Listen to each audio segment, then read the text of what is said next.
ეს უბრალოდ ტრეშია. ღმერთო, რატო არ აქ? მინდა მოსკოვში დაბრუნება. იქ მშვიდობაა, ჩემი აზრით, არა ნავთობაზაზე, როგორც ისინი იქ მასკაში.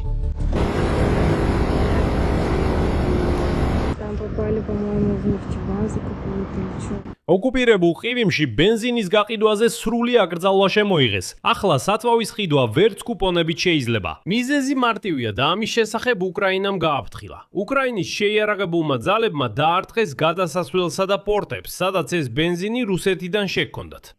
ამის შესახებ ოფიციალურად განაცხადა რუსების მიერ დანიშნულმა ეგრეთ წოდებულ ყირიმის ხელმძღვანელმა სერგეი აქსიონოვმა. მან ასევე დაამატა, რომ ქერჩის გადასასვლელი აღარ ფუნქციონირებს. უკრაინის შეიარაღებულმა ძალებმა დაარტყეს შესაბამის ობიექტებს. ყირიმის ხიდის ორივე მხრიდან. და მიანიშნეს, რომ დღეს მხოლოდ დაზვერვა ჩაატარეს ამ ხიდზე. მაგრამ პრობლემები მხოლოდ ბენზინით არ შემოიფარგლება. აქსიონოვმა ასევე ოფიციალურად მოუწოდა ყირიმის მცხოვრებლებს არ გამოიყენონ კონდიციონერები. ელექტროენერგიის შეფერხებების გამო, რომელიც უკრაინის შეიარაღებული ძალების თავდასხმის შემდეგ დაიწყო, ამასობაში რუსები, რომლებმაც არ დაიჯერეს უკრაინის გაფრთხილებები და მაინც ჩავიდნენ ოკუპირებულ ყირიმში, ეხლა იქიდან ვერ გამოდიან. ყირიმის ხიდზე კოლაფსია. რკინიგზა შეფერხებებით მუშაობს. ელექტროენერგიის შეფერხებების გამო. ხოლო ქერჩის საბორნე გადასასვლელი, როგორც უკვე თქვი, შეჩერებულია. ამის გამო რუსებმა მოთქმა ატეხეს და სახლში დაბრუნებას ითხოვენ. ამასობაში უკრაინის შეიარაღებული ძალების უპილოტო სისტემების ძალების სარდალი, მადიარი. მან აჩვენა ახალი ვიდეოები რუსეთის საწვავის სათვირთოებზე თავდასხმების შესახებ. ასევე ახალი კადრები ხიდებზე თავდასხმების, რომლებიც ყირიმს უკრაინის სამხრეთთან აკავშირებს. და ეს ყველაფერი მიუთითებს იმაზე, რომ უკრაინის შეიარაღებული ძალების დარტყმები უბრალოდ ცალკეული შეტევები არ არის. ეს არის მკაფიო და თანმიმდევრული სტრატეგია ყირიმის ბლოკადისა და იზოლაციისთვის. ამასობაში საწვავის კრიზისი სრულიად მთელ რუსეთს მოიცავს. პრეზმაგალითად ტვერის ოლქში ოფიციალურ დონეზე ბენზინის გაყიდვაზე შეზღუდვები შემოიღეს. რუსეთის ფედერაციის სხვა რეგიონებში ბენზინის ფასი კოსმოსს შეავარდა, მაგრამ ფულითაც მთელი მსოფლიოს ფულიც რო კონდეს, ბევრ ბენზინს ვერ ეყიდი. და ამას გარდა დღეს ვლადიმირ ზელენსკიმ კიდევ ახალი დრონი Firepoint წარადგინა, რომლის მოქმედების რადიუსი 3000 კილომეტრია. დაიგუშინ 20 ივნისს ამ დრონებმა რუსეთის ტიუმენამდე მიაღწიეს. ტიუმენამდე სხვადასხვის 2000 კილომეტრია და ეს ზღვარი არ არის. ხო. ეს ძალიან კაცრია. მადლობთ. დიახ, ეს ცისტერნაა, რომელიც იმაზეა, VTG-ზე. VTG-დან პირდაპირ ჩანს. როგორ არის ახლა? ის არ არის. არა. მე რაზე. გამშვიდი ნიკიტა საერთოდ.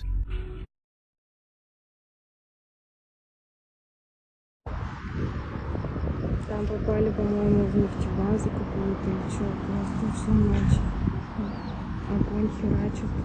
Думала,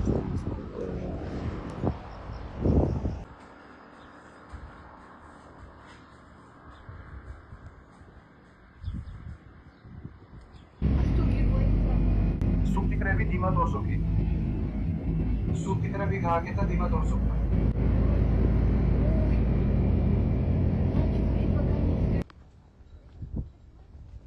არაფერს ვანიშნებთ, მაგრამ ჩვენ დღეს ღამით ახლოდან და სხვადასხვა კუთხიდან ნახეთ ყირიმის ხიდი. ასეთი შეტყობინება დღეს დილით გამოჩნდა უკრაინის შეიარაღებული ძალების უპილოტო სისტემების ანგარიშზე. ეს გახდა პროლოგი იმ ამბებისათვის, რომლებიც რამდენიმე წუთში გავიგეთ. ყირიმი სულ უფრო უახლოვდება სრულ იზოლაციას. კვირაზე გადასულ ღამეს 21 ივნისს დროებით ოკუპირებული ყირიმის სხვადასხვა რაიონში აფეთქებების სერია მოხდა. აფეთქებების ხმა და რუსეთის ოკუპანტების საჰაერო თავდაცვის მუშაობა ერთდროულად რამდენიმე დიდ ქალაქსა და ნახევარკუნძულის რაიონში ისმოდა.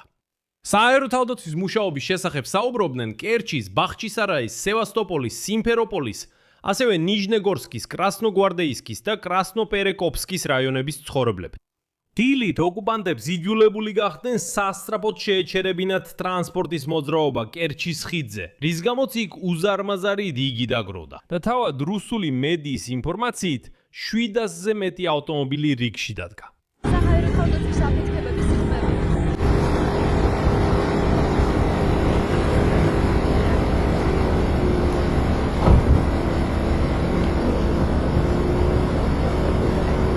დრონების თავდასხმის შედეგად ქერჩის საზღვაო პორტის რაიონში მასშტაბური ხანძარი გაჩნდა. დარტყმის ქვეშ აღმოჩნდა ადგილობრივი საწვავის ტერმინალი. მოგვიანებით უკრაინის პრეზიდენტმა ვოლოდიმირ ზელენსკიმ განაცხადა, რომ კვირას ღამით უკრაინელმა სამხედროებმა ფრონტიდან 300 კილომეტრში ყირიმის ხიდის ორივე მხარეს რუსეთის სამხედრო ობიექტებზე დარტყმა მიაყენეს. საუბარია ნავთობ ბაზაზე, დროებით ოკუპირებულ ქერჩში, ყირიმში და საზღვაო ლოგისტიკაზე, რომელიც გამოიყენება ნავთობის გადასაზიდად რუსეთის ფედერაციის კრასნოდარის მხარეში. შედეგად რუსეთის მიერ დანიშნულმა ყივიმის გუბერნატორმა სერგეი აქსიონოვმა თავის მიმართვაში ყირიმელებს განუცხადა, რომ ანექსირებულ ყირიმში 21 ივნისიდან აბსოლუტურად ყველა ავტოგასამართის სადგური სრულად წყვეტს ბენზინის გაყიდვას. დიახ, ყივიმი დარჩა ბენზინის გარეშე. მიუხედავად იმისა, რომ ვლადიმირ პუტინი რუსებს ეუბნებოდა, რომ ყველაფერი კარგადაა და ყველაფერი გეგმის მიხედვით მიდის, უკრაინული უპილოტო აპარატების დარტყმები ნავთობ გადამამუშავებელ ქარხნებზე თითქოს კოღოს ნაგბენებია. თითქოს რუსები ძალიან სწრაფად უმკლავდებიან შედეგებს. ეხლა კი მოვიყვან აქსიონოვის ციტატას. სუიპასო ყირიმელებო, 9:00 საათიდან ყირიმის ავტოგასამართ სადგურებზე სათვალის გაცემას ნარდი და უნარდო ანგარიშწორებით, ასევე ტალონებით იურიდიულ და ფიზიკურ პირებზე შეწყდება. საწვავს მიიღებენ მხოლოდ სახელმწიფო სამსახურები, რომლებიც უზრუნველყოფენ ყირიმის რესპუბლიკის ფუნქციონირებასა და უსაფრთხოებას. ყველა მიღებული გადაწყვეტილების შესახებ ავტოგასამართის სადგურების მუშაობის რეჟიმის შესაბამისად დამატებით გაცნობეთ. გთხოვთ, შეინარჩუნოთ სიმშვიდე და იხემძღვანელოთ მხოლოდ ოფიციალური ინფორმაციის წყაროებით. და მოგვიანებით უკრაინის შეიარაღებული ძალების უპილოტო სისტემების ძალების სარდალმა რობერტ ბროდი მადიარმა აჩვენა კადრები ქერჩში ნავთობ გადასატვირთი ტერმინალის ნავთობ ბაზაზე დარტყმის შესახებ. კადრში მოხდა ძლიერი ხანძარი ობიექტზე და როგორც ჩანს, დაზიანება იქ საკმაოდ სერიოზულია.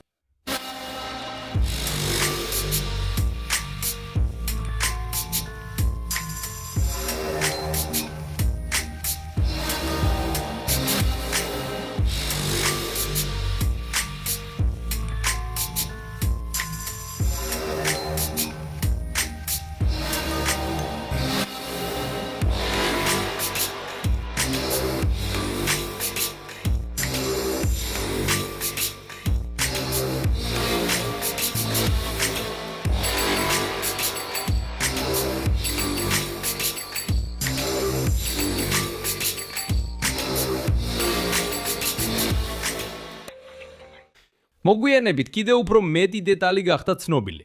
ქერჩის სავაჭრო პორტის ნავთობ ბაზაზე, თამანიშ ქუჩაზე, რუსეთის მიერ ოკუპირებულ ქერჩში, გაჩნდა ხანძარი. ქერჩის პორტის ნავთობ ბაზა მდებარეობს 1 კილომეტრზე ნაკლებ მანძილზე იმ ადგილიდან, სადაც ეგრეთ წოდებულ ყირიმის ხიდი უერთდება სანაპიროს. ობიექტი გამოიყენება ნავთობ პროდუქტების, კერძოდ მაზუტისა და დიზელის შესანახად და გადაზიდვისთვის ქერჩის სრუტის გავლით. გარდა ამისა, ეს არის საწვავის ტერმინალი. ტერმინალი ავსებს გემებს სათვალით და უზრუნველყოფს ყირიმ კავკასიის სახელწოდების ბორანული გადასასვლელის მუშაობას. მაგრამ ქერჩის სრუტის რუსულ სანაპიროზეც ასევე ცეცხლი გაუჩნდა, პორტ კავკასს. ეს პორტი ემსახურება საავტომობილო და სარკინიგზო ბორანებს. შედეგად ყველაფერი გაჩერდა და ეხლა რუსები ტირიან, რომ საერთოდ ვერ ტოვებენ ყირიმს. სადგურზე მივდიოდით. ეს საერთოდ არ არის სადგური. გაუგებარია სად ვდგავართ. ხოლო თქვებია ირგვლივ. ეს უბრალოდ საშინელებაა. გმერთო, რატო არ აქ? მინდა მოსკოვში დაბრუნება. ეს რა ნანგრევებია? მინდა მოსკოვში დაბრუნება. მოდით კიდევ ერთხელ დავაფიქსიროთ. უკრაინის შეიარაღებული ძალების დარტყმების შემდეგ ყირიმში ბენზინი აღარ არის. საერთოდ აღარ არის. არც ტალონებით, არც QR კოდებით, არც ნაცნობობით და ბლათით და ასე შემდეგ, ბენზინი უბრალოდ ფიზიკურად აღარ არის. და ეს ყველაფერი იმიტომ, რომ უკრაინის შეიარაღებულმა ძალებმა დაარტყეს სწორედ იმ კერჩის საბორანე გადმოსასვლელსა და პორტს, სადაც რუსები ბენზინს აწვდიდნენ ნახევარკუნძულზე. ლოგისტიკა უბრალოდ განადგურებულია. შედეგად რუსეთის ხელისუფლებამ გამოაცხადა კერჩის საბორანე გადმოსასვლელის დახურვის შესახებ. კრასნოდარის მხარის ოპერატიულმა შტაბმა კიდევ ერთხელ შეახსენა აკრძალვა მძიმე სატვირთო მანქანებისთვის ყირიმის ხიდზე გადაადგილების შესახებ. და ურჩია რუსეთის ასეთი ტრანსპორტის მძღოლებს ისარგებლონ R-280 გზით. როსტოვი დონზე, ტაგანროგი, მარიუპოლი, მელიტოპოლი და შემდეგ სიმფეროპოლი. იმავე გზით, რომელსაც უკრაინის შეიარაღებული ძალები მასიურად ბომბავენ დრონებით. გახსენეთ, რომ ჯერ კიდევ მაისში უკრაინის შეიარაღებულმა ძალებმა ეს გზა ცეცხლის კონტროლქვეშ აიყვანეს. და რეგულარულად ესხმიან თავს მასზე მოდრო საწვავის სატვირთოებსა და ფურებს. და აი რუსეთის ხელისუფლება ამბობს: "ან გზით იარეთ, ყველაფერი კარგად იქნება." რას ვიღებთ? ერთი მხრივ. კერჩის საბორანე გადაყვანა შეჩერდა. ყირიმის ხიდზე ბენზინის გადატანა აკრძალულია, იმიტომ რომ იქ უფრო მეტ ტვირთს ატარებენ.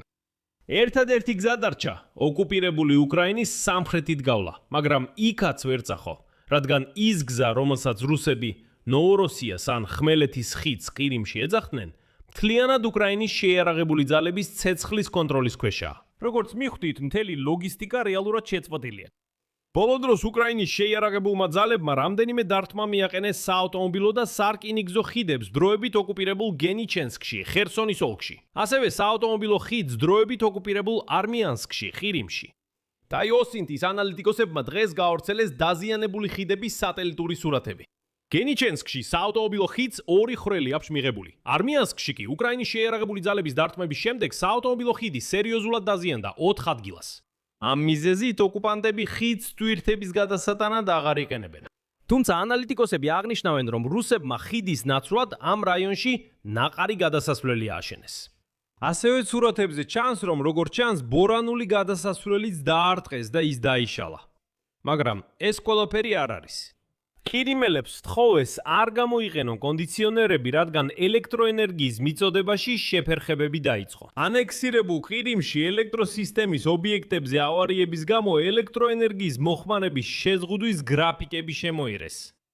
სევასტოპოლში ეტაპობრივი გათიშები 21 ივნისის დილით დაიწყო. ქალაქის საოკუპაციო ადმინისტრაციის ხელმძღვანელმა მიხაილ რაზოჟაევმა ეს სევასტოპოლის გარეთ ელექტროსისტემის გადატვირთვით ახსნა. თუმცა ნამდვილი მიზეზი ჩვენ ყველამ კარგად ვიცით.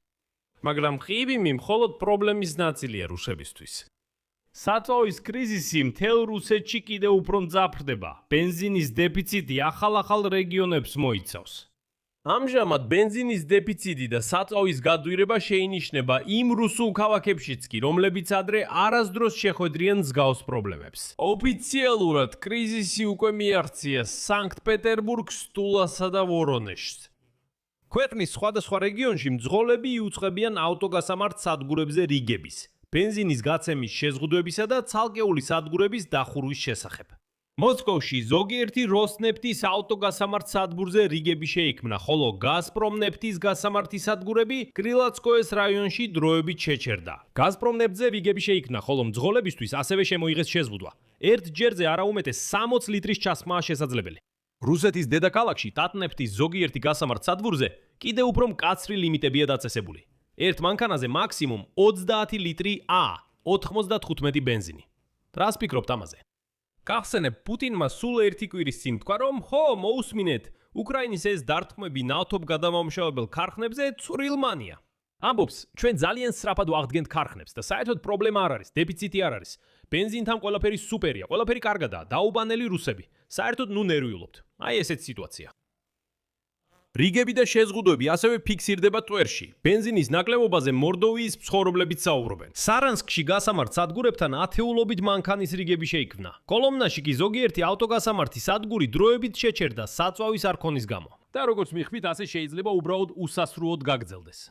ამავე დროს რუსეთში ფასები მკვეთრად გაიზარდა. კერძოდ მოსკოვის მახლობლად ზოგიერთი ტატნეფტის ბენზინგასამართ სადგურზე A95 ბენზინის ფასი 1 litrზე 95 რუბლამდე გაიზარდა. თუმცა, ჩვეულებრივ რუსეთის დედაქალაქში ეს საწვავი დაახლოებით 70 რუბლი ღირს 1 litrზე.